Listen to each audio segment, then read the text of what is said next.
дар муассисаи давлатии мактаби варзишии ноҳияи шаҳри Тузи вилояти Хатлон 6 намуди варзиш фаъолият менамояд. маврид ба зикр аст ки дар ноҳияи шаҳри Туз ягон толори варзишии замонавӣ барои машқу тамрин ва баргузории мусобиқаҳо мавҷуд набуда, мураббиён ва варзишгарон тамринҳои худро дар толорҳои варзиши муассисаҳои таълимӣ мегузаронанд ки онҳо низ чандон ба талабот ҷавобгӯй нест. толори варзиши муассисаи таълимии рақами 1 ки дар маркази ноҳия ҷойгир аст, дар он ҳамарӯза ду гурӯҳи баскетболбозон машқу тамринҳои худро мегузаронанд.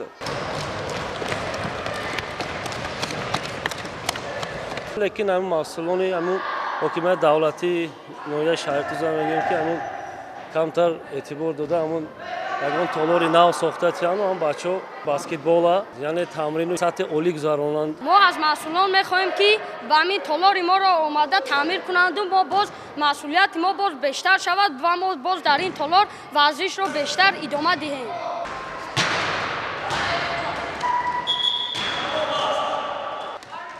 бояд қайд намуд ки дар ноҳияи шаҳри Туз 18 адад толорҳои варзишӣ мавҷуд мебошад ки ҳамагӣ дар чунин аҳволи баданд.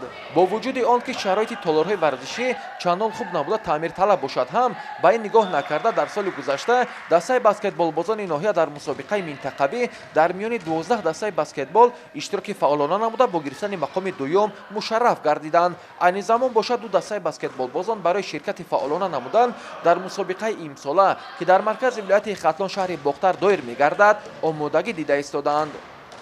гузориши Парвези Хуршед барои барномаи иттилоотии хабар аз ноҳияи шаҳри Туз.